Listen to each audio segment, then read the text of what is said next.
Olá pessoal, tudo bem com vocês? Sejam todos muito bem-vindos aqui ao Clube dos Dividendos. Muito bem, esse vídeo aqui, prestação de contas, vamos falar sobre Magalu. Me perdoem a voz, eu que estou com um aparelho aqui que está dificultando um pouquinho a minha dicção. Mas vamos lá, prestação de contas na Itaúsa e assim como na Magalu não vão faltar esse final de semana, pessoal. E no vídeo de hoje eu vou trazer aqui o primeiro slide, a foto da curva de juros na semana passada e a foto agora, tá? Um pouquinho melhor. E isso já foi o suficiente para ter uma reviravolta aí nas small caps. Muitas delas subiram mais de 10% na semana, né? Principalmente as mais quadradinhas, né? Eu que tenho a Qualicorp sei bem do que estou falando. E a Magalu também teve uma semana positiva. Então já saíram aí alguns artigos colocando ela a 19, 23, 30 reais, tá? Então o papo de hoje vai ser sobre Magalu na parte técnica, mas falando para vocês que semana que vem temos feriado na terça, mas a bolsa vai funcionar e quarta-feira é dia da inflação aqui no Brasil.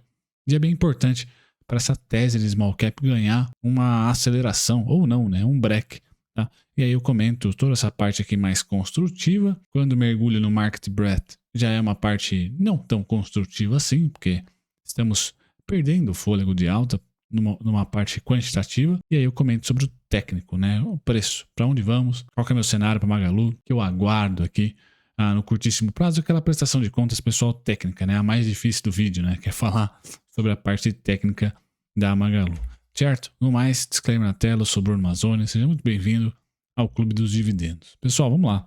A gente abriu o mês não muito agradável, tá? Com a abertura de juros aí sendo feita no mês de junho muito forte, e o mês de julho ele iniciou também com abertura, tá? Chegou nesse gráfico congelado em junho, tá? Nós chegamos em julho, tá? A tocar aqui no DI 27, 12 ou mais, 12,11 foi ali o topo por hora desse DI, e eu tenho o alvo para baixo, tá? Em 10,25, 10,45, tá? Muito próximo da Selic, que é o preto aqui. O DI é em candle, Selic gráfico de linha preta, em vermelho a nossa inflação. Quarta-feira tem a inflação. Ela deve sair de 3,93 e rumar para os seus 4,6, 4,8, 4,9. Vamos ver quanto que vai ficar aí o nosso IPCA, mas ele deve migrar, tá? Deve migrar aqui para além dos 4%. Diminuindo um pouco o juro real, tá? Mas ainda assim uma inflação que, se nós olharmos aí para um passado recente, tá ok, tá nas mínimas aí do plano real para cá, ou num estágio, entre aspas, controlado, tá? Mas a narrativa, qualquer ela que seja conectada a um aumento na inflação, deve bater na curva de juros, o que necessariamente vai fazer esse gráfico que começou a melhorar pela primeira vez no ano. Então veja que é o primeiro mês, julho, que caso nós venhamos a fechar no último dia útil de julho, tá? Com o fechamento abaixo da abertura, vai ser o primeiro mês de fechamento da curva. Nós não tivemos fechamento da curva em nenhum mês em 2024, certo, pessoal? Então eu trago para vocês que sim, nós temos aqui o maior potencial de prêmio da bolsa hoje está nas small caps, porque essa curva tem chão para ceder, principalmente a curta, que vai fazer ali uma tendência de curto prazo para você nas small caps, para nós, né? Que eu também tenho small cap. Eu tenho as small caps mais premium e eu tenho a Qualicorp, né? Eu tenho a Qualicorp, Fleury, tenho também Multiplan. São as principais small caps que eu tenho na carteira previdenciária. Depois, não acredito que tenha nenhuma outra com grande destaque, as empresas têm uma boa capitalização. Mas essas três, tá? A Fleury vem ganhando corpo, talvez seja uma mid cap aí, não seja mais uma small cap, mas eu teria essas três. E elas responderam muito bem essa semana, muito bem mesmo. Se você considerar a Aura, também tem um Aura ali para ser uma small cap, tá?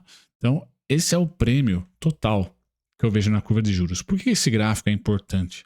Para quem me acompanha ou para quem gosta da análise mais de correlação, gráfico que eu faço. Porque ali, na primeira faixinha azul superior, 10,65, 10,45, 10,25, é o fechamento total que eu tenho para os juros nesse ano aqui. Então, se há uma simetria, tá? Essa simetria ela começa a existir no 11,75, já foi vencido, tá?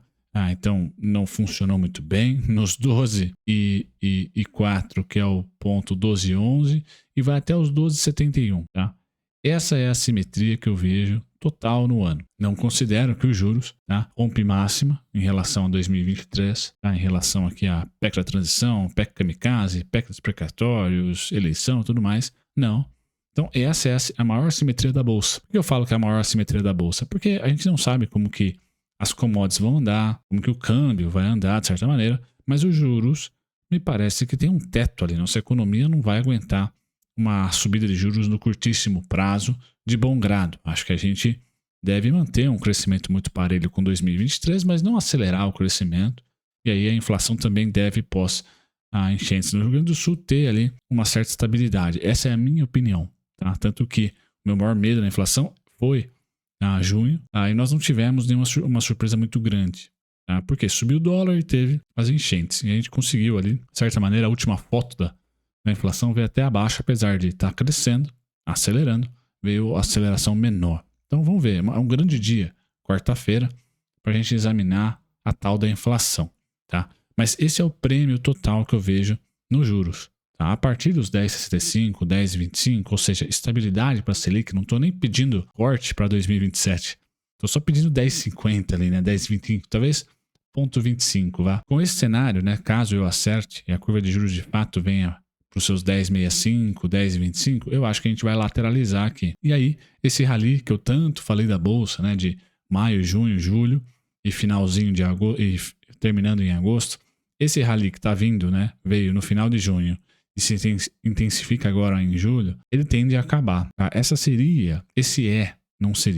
é o meu cenário para o ano. A gente tem essa janela, tá, de oportunidade de bater renda fixa na renda variável, que julho é o mês da renda fixa, e que a partir do momento que a gente estabilizar a curva de juros, minha opinião, essa estabilização é nos 10,25, 10,65, a gente muito provavelmente vai ter ali a bolsa lateralizando. E aí a renda fixa provavelmente sendo uma melhor aposta quando e se a nossa curva de juros, que é o que está ditando, né, os preços para nós aqui, ela chegar nos seus 10,25, 10,50, pelo menos no curto prazo. Para 2025, 2026, aí eu posso falar dos 9, dos 8, tá, para a curva de juros, mas por hora a curva de juros não tende a ter mais assimetria do que essa. Tá? Então, se você me perguntar quando que eu compro put ou vendo call de small caps, tá? Somente se a curva de juros tocar nos 10,65, 10,25, 10,45. Ali seria. Agora não. Agora ela pode estressar mais? Pode. Aonde? Tá aqui, no gráfico. A curva de juros pode abrir semana que vem, agosto, setembro? Pode. Tá aqui, ó. Pontos que ainda não foram tocados estão no gráfico. Tá? Porém, nesse ponto amarelo, eu olharia muito mais para vender put, comprar call longa, tá? Do que comprar put e vender call, por exemplo. Certo? Feito isso, é uma análise que a gente tem que ter em consideração para falar da Magalu. E eu peguei aqui um artigo do Bruno Andrade, um artigo até que extenso pro Estadão aqui, onde comenta sobre o começo de uma reviravolta para Magalu e você pode importar aí ou exportar para small caps. Tá? E algumas recomendações são ditas aqui, né, que vão ali dos 19, dos 23 aos 30 reais, principalmente range, né, essa variação entre 23 e 30 reais. Tá? Então isso que se dá aqui, a principal informação que nós temos aqui de bancos, research, fundos não, né, bancos de research, colocando ali assets, né, colocando ali alvos e estimativas otimistas para Magalu, mas eu coloco não um freio, né, mas digo, pessoal, semana que vem é uma semana mais vazia de grandes dados econômicos, mas nós temos no Brasil, quarta-feira às 9, o nosso IPCA. Por hora, está em 3,93. Estão esperando uma inflação de 0,46. Tá? A última inflação veio abaixo do consenso, mas veio com um aumento. Tá? Veio um pouquinho de aumento, certo? Então, a gente vai olhar ali com bastante carinho, porque pode ser um dado muito importante. Olhando para o externo, tá? Nós não temos ali grandes emoções até quinta-feira. Então, para o externo, dia 11 de julho, que é a inflação norte-americana. Saímos do Brasil e quinta-feira é o dia que balança a roseira de fato, inflação nos Estados Unidos. Beleza, pessoal? Então, para a semana que vem, quinta-feira, para o Ibovespa como um todo, até quarta, eu acho que a gente pode ter um mercado meio sonso. Quarta pode vir um dado positivo ou negativo doméstico, mas quinta-feira é o que determina a tendência de fato, tá? E aí, olhando para a parte não muito grata para a semana que vem, para as small caps, para o Ibovespa de maneira geral, se por um lado eu acho que a curva de juros é o maior prêmio, né, a maior chance que a gente tem na renda fixa de ganhar muito alfa, né, é nas small caps e não no Ibovespa, é por isso aqui, ó, o Ibov, com essa subidinha de Vale, Petrobras resiliente, bancos, etc., nós temos o Market Breadth já atingindo o vermelho. Tá? Então, já começa a perder um pouquinho do fôlego. Não quer dizer que perdeu totalmente o fôlego, mas quem é Zé Vendinha, tem vídeo aqui no canal, procurem aí como ganhar dinheiro ou amenizar as perdas durante a queda das suas ações. Eu gravei esse final de semana, tá? Essa semana, perdão. Então, hoje é dia 7 de julho, domingão.